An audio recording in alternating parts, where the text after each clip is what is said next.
अस्सलाम वालेकुम नाज़रीन, मैं हूं सिकंदर शाह। आप देख रहे हैं मेरा यूट्यूब चैनल।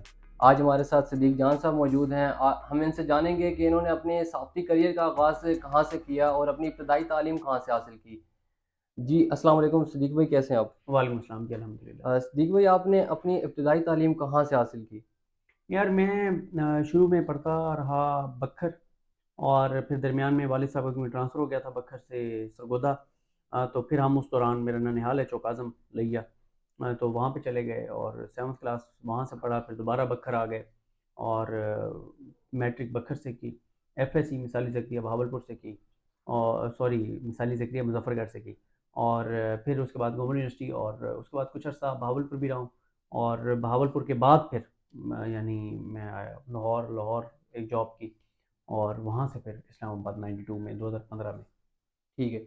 सर, सबसे पहले आपने किसके पास सहाफ़ती करियर जो है, इसमें सबसे पहले आपने किसके पास काम किया?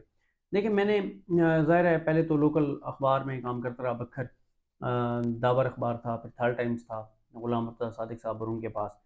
लेकिन अगर आप मेन स्ट्रीम की बात करें तो मैंने ऑनलाइन तो काम किसी हद तक सोशल मीडिया की हद तक शुरू कर दिया था रऊफ़ क्लासेस साहब के साथ। लेकिन मैंने जो प्रॉपर चैनल जॉइन किया था वो 2015 में 92 में जॉइन किया था और जब फवाद चौधरी साहब, डॉक्टर फ़ारूक सलीम साहब और डॉक्टर फ़राह फ़ारूक साहिबा जो हैं, ये तीनों जो हैं वो प्रोग्राम हो क्या रहा है करते थे 92 न्यूज़ पर और उनके साथ शुरू किया। फिर दरमियान में फवाद साहब क्योंकि चले गए थे नियो टीवी, मैं फिर यहाँ से लाहौर चला गया असदुल्ला खान साहब के साथ प्रोग्राम ज़ेर बहस में और फिर मैं दोबारा इस्लामाबाद वापस आया रऊफ़ क्लासेस साहब की टीम में मुकाबिल में रऊफ़ क्लास साहब और आमिर मतीन साहब के साथ। अच्छा, तो सर रऊफ़ क्लासरा साहब के पास आपने कितना वक़्त जो है वो काम किया और वहाँ से जब आपने छोड़ा तो वो क्यों, उसकी वजह क्या थी वहाँ से छोड़ने की?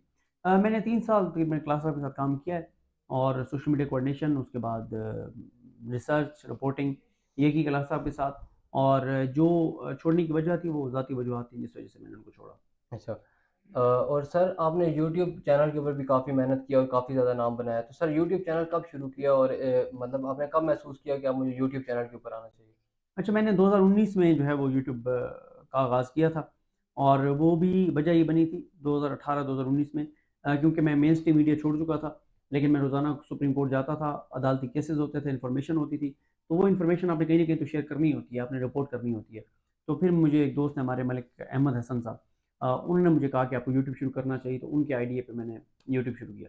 अच्छा, सर आप यहाँ पे बोल चैनल में एज़ अ ब्यूरो चीफ प्राइस सरअंजाम दे रहे हैं, तो यहाँ तक आप कैसे पहुँचे?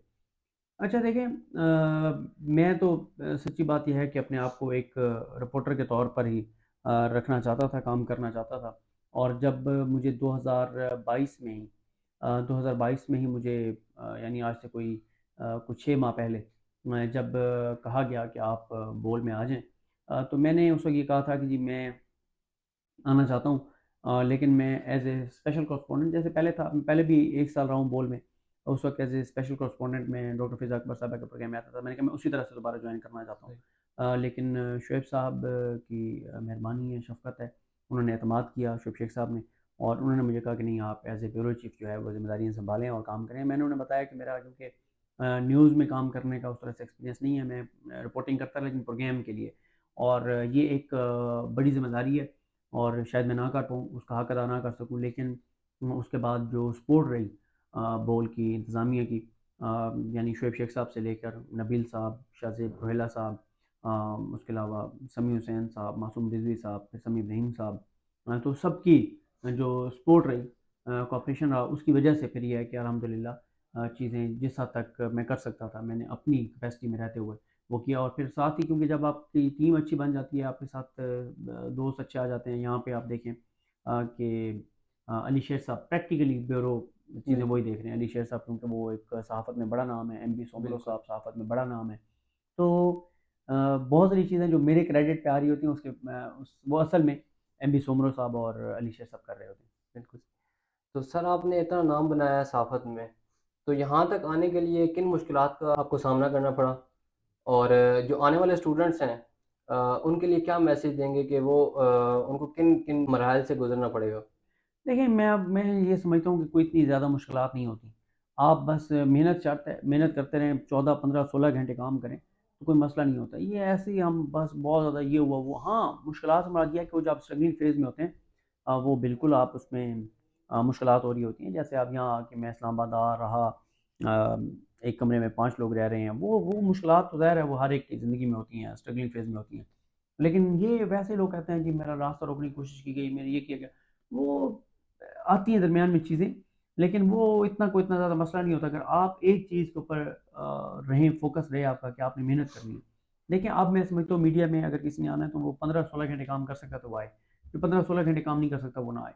हमारे यहाँ मसला ये है कि हमारे पास जब इंटर्नशिप पे यहाँ पे नौजवान आते हैं, लड़के या लड़कियाँ, उनसे आप पूछें अखबार कौन-सा पढ़ते हैं? नहीं पढ़ते। प्रोग्राम कौन-सा देखते हैं? नहीं देखते। तो जब कोई मीडिया में आने वाला जो स्टूडेंट है, जो मास कॉम करने के बाद जो प्रैक्टिकली आना चाहता है मीडिया में, वो अखबार ही नहीं पढ़ता, वो टॉक शोज़ ही नहीं देखता, उसको बेसिक चीज़ों का ही नहीं पता। उसको बहुत सारे आप सवालात पूछें जो उनको पता नहीं पता, तो फिर वो कैसे मीडिया में चल सकता? तो मीडिया में जिसने आना है वो ये बात तहिया कर ले कि 14-15 घंटे वो काम करेगा, मेहनत करेगा, और अगर वो 14-15 घंटे काम कर सकता है तो उसको बिल्कुल मीडिया में आना चाहिए। अगर वो 14-15 घंटे नहीं करना चाहता, नहीं कर सकता, तो फिर उसको कोई सरकारी नौकरी ढूँढनी चाहिए 9 टू 5 वाली। सर क्या जो सहाफ़त है मौजूदा दौर में, क्या वो सही जानिब जा रही है? क्या वो अपनी असल पहचान जो है भूल चुकी है? देखिए, अब जर्नलिज़्म उस तरह से नहीं हो रही, बदकिस्मती से आप देख रहे हैं कि काफ़ी 2 साइडों पे तक़सीम है, और ये कोई अच्छी चीज़ नहीं है। ऐसा नहीं होना चाहिए था, लेकिन तक़सीम है। उस तरह से जर्नलिज़्म की जो बेसिक एथिक्स हैं, उन पे बिल्कुल जो है वो अमल नहीं हो रहा। और सर जो आने वाले स्टूडेंट्स हैं उनको आप क्या मैसेज देना चाहेंगे? क्या क्या वो जर्नलिज़्म में आएँ या तो देखिए, मैं आपको बताऊँ कि मैं 2 तरह की चीज़ें हैं। एक वैसे अगर आप नज़र दौड़ाते हैं तो मीडिया में इस वक़्त स्पेस नहीं है। स्टूडेंट हर साल मैथ कॉम करते हैं, जॉब्स क्रिएट नहीं हो रही, बल्कि अब अखबारात की रीडरशिप क्योंकि कम हो रही है, तो वहाँ से वो लोगों को निकाल रहे हैं। टीवी चैनल्स की व्यूअरशिप कम हो रही है, वहाँ पे भी जॉब अपॉर्चुनिटीज़ उस तरह से नहीं है। एक तो देखने का ये पहलू है, ये पहलू देखूँ तो मैं स्टूडेंट्स को मुझे ये कहना चाहिए कि आप बिल्कुल आएँ मीडिया में। लेकिन अब भी इस वक़्त भी अगर कोई मेहनत करता है, जुनून और इश्क की तरह काम करता है, हुँ, हुँ। 14-16 घंटे काम करता है, तो जॉब ना भी हो उसके लिए जॉब क्रिएट हो जाती है, सीट ना भी हो सीट क्रिएट हो जाती है, जगह ना भी हो जगह बन जाती है। लेकिन मसला ये है कि मैं अगर 100 लोगों से मिला हूँ पिछले कोई 1 साल में, जो मैस कॉम करके और मीडिया में आना चाहते हैं या मैस कॉम कर रहे हैं, या उन्होंने मैस कॉम नहीं किया हुआ लेकिन वो मीडिया में आना चाहते हैं, तो 100 लोगों को जो चीज़ें मैंने बताई उनमें से 2 या 3 ने अमल किया होगा, उन चीज़ों पे 97-98 ने नहीं किया होगा। तो जब आपने प्रैक्टिकली मेहनत ही नहीं करनी, जब आपने टाइम नहीं देना, आप इसको पार्ट टाइम काम समझ के करना चाहते हैं तो उससे काम नहीं चल सकता। सर एक सहाफ़ी को किन बातों का जो है वो ख़्याल करना चाहिए? देखें, बात इसमें 2 चीज़ें होती हैं ना, एक तो ये है कि साफ़ी को ज़ाहिर है जो उसके फैक्ट्स हैं वो क्लियर होने चाहिए। जो बात कर रहा हो उसकी उसके पास कोई ठोस रीज़न होनी चाहिए, और इसमें ये है कि आप जब रिपोर्ट कर रहे हो तो आपको वो जो उसके फैक्ट्स हैं उसके मुताबिक रिपोर्ट करना चाहिए। हाँ, एनालिसिस आपका है, आप जिस चीज़ को ठीक समझते हो उसको ठीक कहेंगे, जिसको गलत समझते हो उसको गलत कहेंगे। तो ये चीज़ें हैं जिनको देखना चाहिए। ठीक है सर, बहुत शुक्रिया जी, आपने वक़्त वेलकम। दिया। जी, बहुत वेलकम, शुक्रिया। वेलकम।